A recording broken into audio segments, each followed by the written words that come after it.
سلام به همه دوستان، خوش اومدید به ویدیو. اومدیم طبق نظرسنجی که انجام شد با دک متای این سیزن یعنی جاینت اسکلت فینس پلی بدیم. بریم که داشته باشیم. احتمالاً عکس دکو اول ویدیو براتون میذارم که خواستید اسکرین شات بگیرید. خب از رو پل اسکلت برل میریم تا زودتر اوش بیاد دستمون. اوه لاگو رید. اگه اینجا شبیه ساز داشتیم خیلی خوب بود. نصف میریم جلوش، اگه شرایط ایجاد شد اسکیل جاینت میرسونیم. خیلی خوبه. کنون دفاعی کاش ببینیم میتونیم یه فشار حداقلی به حریف بیاریم. حریف احتمالا رویال هوک پلی میده. جاینت اسکلتون یه خوبی که داره بعدش که بمبش کلی از نیروهای حریف از بین میبره، ولی مونتا این سری خیلی شانس آورد حریف. دفاع خیلی سختی در پیش خواهیم داشت، به زور بتونیم دفاع کنیم. و خیلی بافه اون کوینش. رو پل اسکلت برل میریم. لاگ زد، لاگ خوبی هم زد انصافا. کنون کاشت. حریف زرنگی کنون کاشت. اوی کنون خیلی کارش میاد و میتونه بازی براش در بیاره. حریف ضدمونه، ولی ما اگر بتونیم به نحو احسن از شبیه ساز استفاده کنیم ممکنه که این مچ رو بتونیم وین کنیم. خب جاینت اسکلت از طرف تیم اکسیر ما بار شد. حریف هم از روبرو ته کوین رفت. فینسمون رو با فاصله میندازیم که بمب جاینت اسکلت حسابی اون کوین رو حذف کنه. یکی از متاحترین کارت های رویال همین جاینت اسکلته. این سیزن خیلی متاح شد. بله همونجوری که میخواستیم شد.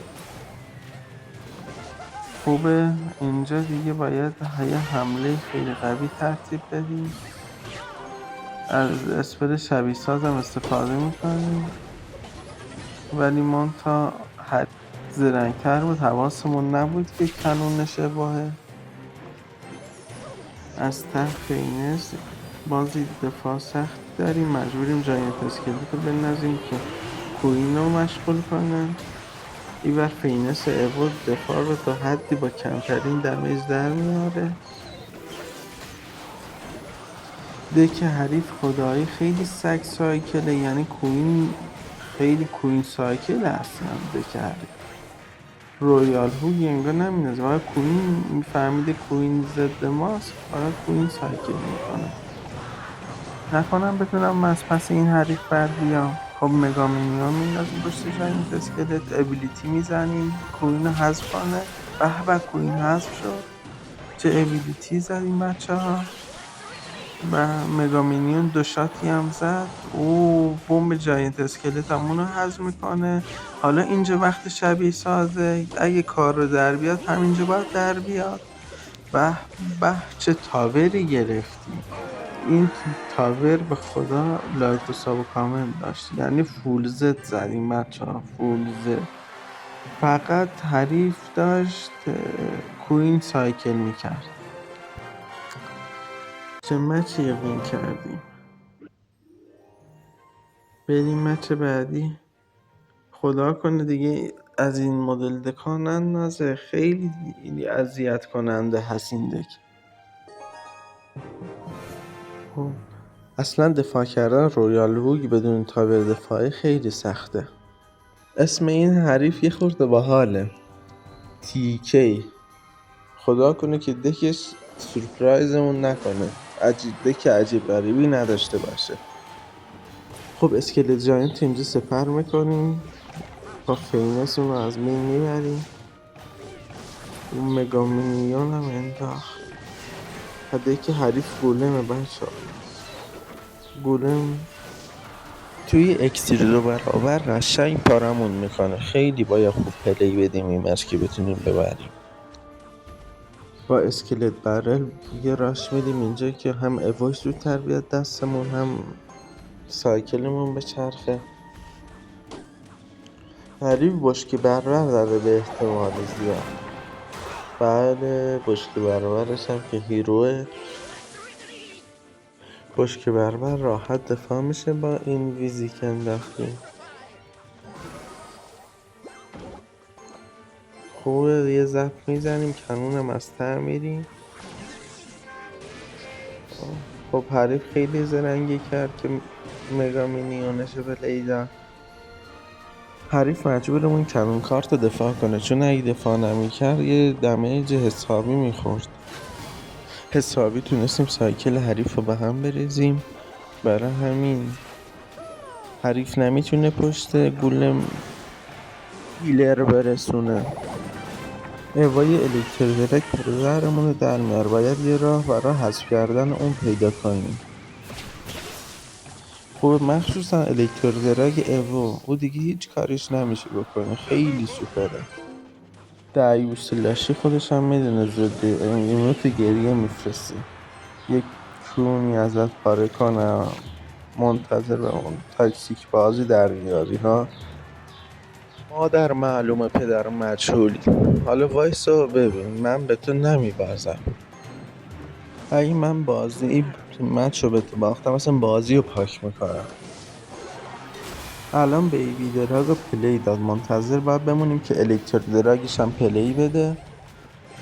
از مخالف برل برسونیم. تنها راه برنده شدن همین. خوبه پلی داد، الکتر دراگ ایوشو پلی داد، چه عالی. حالا از مخالف برل میریم. سایکل حریف قویه، فکر نکنم ولی بتونه الکتر دراگ برسونه یا بیبیشو سایکل کنه. به به ای جونم به این پلی، به خدا که لایک داره این. دوستان لایک ساب کامنت یادتون نره که حسابی ویدیوی خفن جدید تو راهه.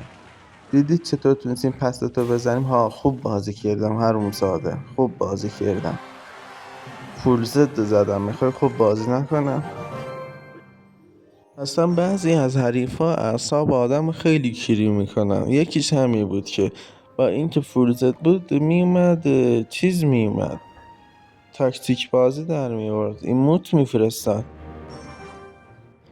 خب آرامش حفظ میکنیم، با آرامش میریم برای مچ بعد. خوبه ببینیم دک حریف چیه. دست کارتمون که افتضاحه، زپو با بزنیم. اینجا با فیمس از ته بریم، کنون بکاریم برای مگانایتش. وای اسپیدیت کوره باعث شد که مگانایت نپره رو کنون. چه شانس بدی آوردیم ما، چه دمیجی خوردیم اول گیم. همش به خاطر اسپریت کوره بود که مگانایت نپرید رو کنون. فهمیدیم که حریف چیزی نداره هوایی برای دفاع جلو اسکیل بررمون احتمالا ضعف داره. ما اونجا شبیه ساز رو خراب کردیم ولی تونستیم تاور از حریف بگیریم، چون که حریف اکسیر زیادی مصرف کرد. ولی تاورم میتونه حریف ازمون بگیره، چون چیزی از این تاورمون نمونده. خب بریم که ببینیم. ما فینس میخریم، حریف چیزی نمیره. چرا مکانایت ایوش استفاده کرد؟ اگه حریف زرنگ بود میذاشت که کوره بیاد جلوتر و من پشت این حمله رو حسابی پر کنم و موقع مگانایت ایوش استفاده کنم. خب هم پکا داره هم مگانایت. اصلا تلفیق پکا مگانایت من اولین بار میبینم.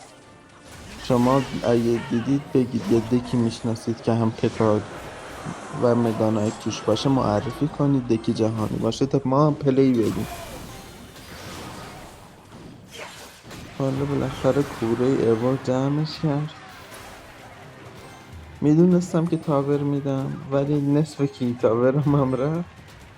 حمله های حریف خیلی سنگینه.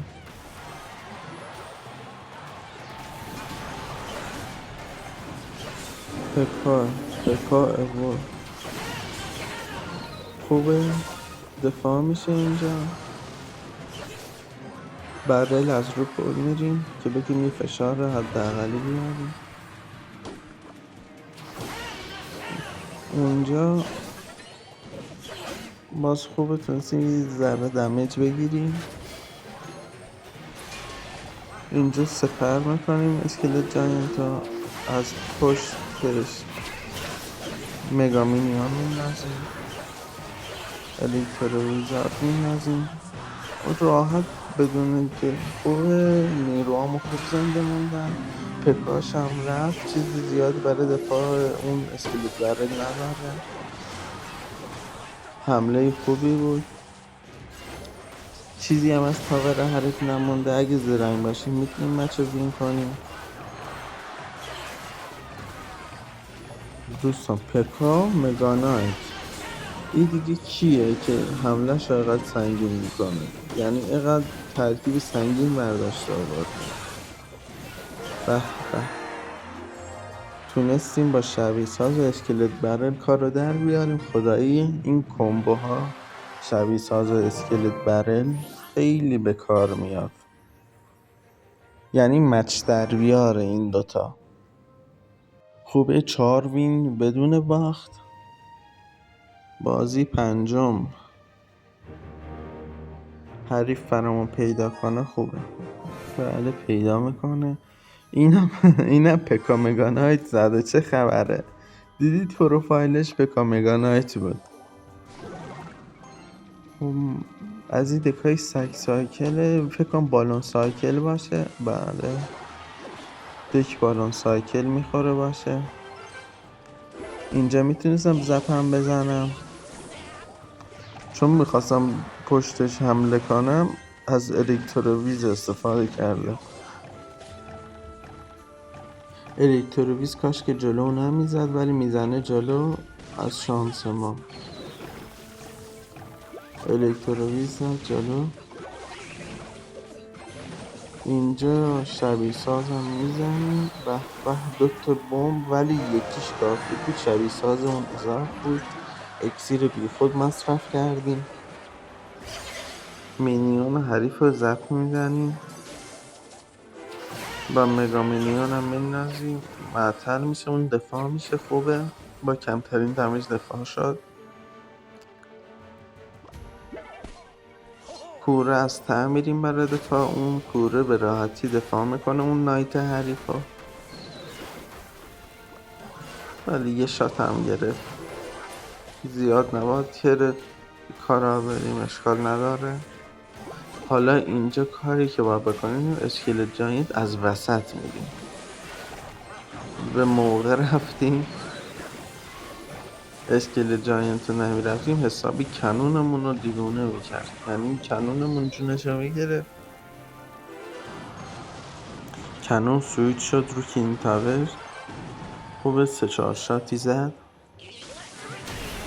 الکتروویز، مگامینیون،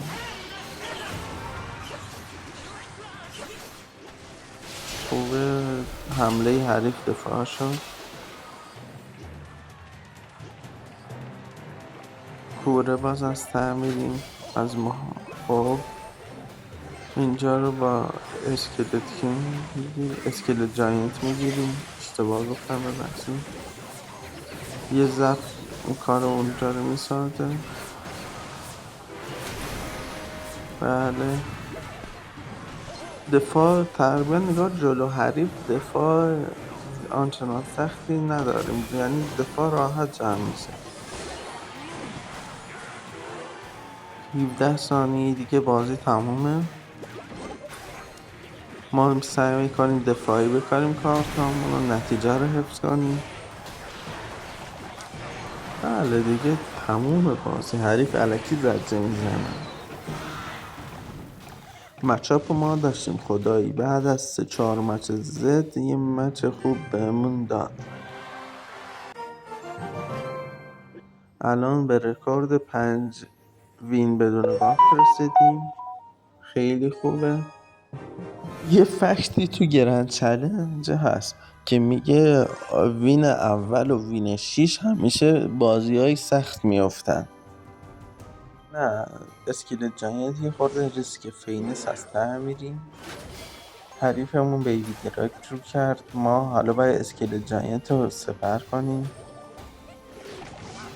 نایت فیچ از ته رفت. خب حریف 100 گولمه، ولی گولم و نایت فیچ و گارد و بشکه داره، بشکه بربر داره. کارمون یه خورده سخته جلوش. برل میریم که زودتر ایوش بیاد دستمون. برل خوب تورنادو کشید. تورنادوی حریف باعث شد که کنونمون سویچ بشه، دستش درد نکنه. زپم میزنیم که کنون حداقل یه شات بیشتر بزنه. دمیج خوبی گرفتیم، نصف تاور حریف انداختیم. خب فینس از ته همون کار رو تکرار میکنیم. بازم اسکلت جاینت سپر، چون جواب گرفتیم تکرار میکنیم. باز حریف با وید از بین برد. اون فینسمون اشکال نداره. جلوی این مچ رو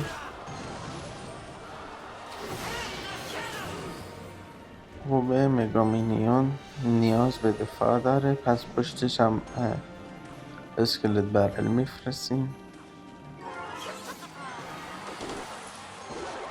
خوبه، دمیج خیلی خوبی بود. 300 تا دیگه. واو گولم پلی داد.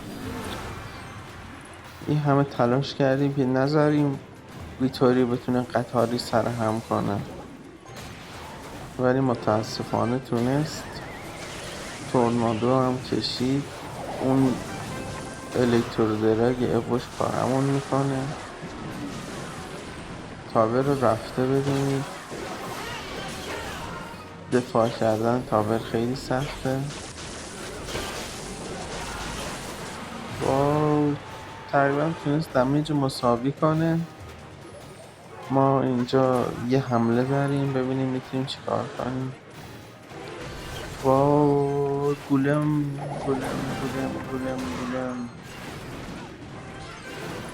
حریف خوب پلی میده، از حقا نگذریم. با گولم رو سپر کرد، یعنی عاقلانه کار کرد. تاور از همون میگیره. بله تاور رو گرفت و بازی تموم شد. میتونستیم بزنیم حریفا، ولی منتها حریفمون یه خورده قوی تر بود. اشکال نداره. یه مچ رو باختیم. تا اینجای کار 5 تا وین یه لوز داریم. حریف راستی اگه توجه کرده باشه یه تورنادو آخر بازی کشید که اسکلت برلو کشید عقب. دقیقا همون تورنادو جای برنده و بازنده رو توی این مچ عوض کرد. به احتمال زیاد مچ آخر باشه، چون دیگه ویدیو خیلی طولانی بشه. بخوایم ادامه ماجرا رو بذاریم، بریم که مچ آخر رو بتره کنیم با هم. خب دوست ندارم اصلا ویدیو رو با باخت تموم کنم. خب خوبه. مگا فایروال زد حریف. مگا مینیون اسکلت داره. به لاوا خوردیم. به نظر لاوا کلاسیک پلی میده. این دک هم تو نظر سنجی بود داده که مقابل، ولی خب این بیشتر متقاضی داشت این دکه. چه شبیه سازی زدیم، دمیج خوبی تونستیم بگیریم با یکی حریف والکری انداخت.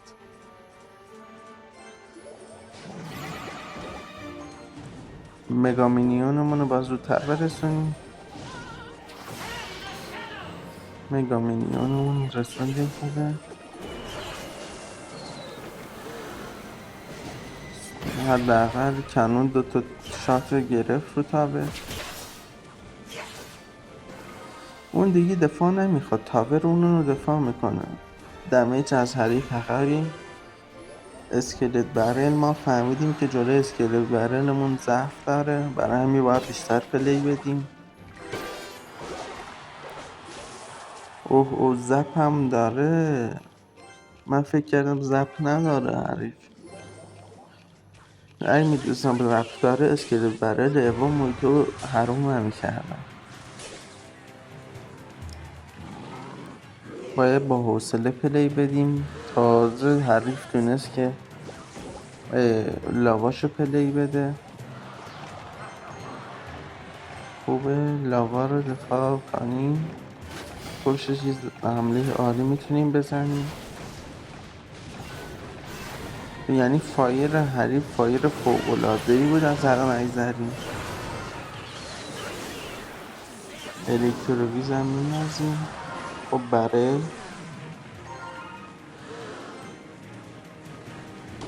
رفتیم. الکتروویز اینجا خیلی کمکمون میکنه. دمیج تونستیم بیفتیم جلو. لاوا پشت، یعنی یکی از برگای برنده حریف همینه که پشت لاوا چیز بره، اسکلت دراگ بره. خیلی کمک میکنه. تقریبا دمیجا مساوی هستیم. با این فرق که حریف فایر داره، میتونه راحت فایر سایکل کنه. اگر یه خورده بازی بلد باشه فایر سایکل میکنه.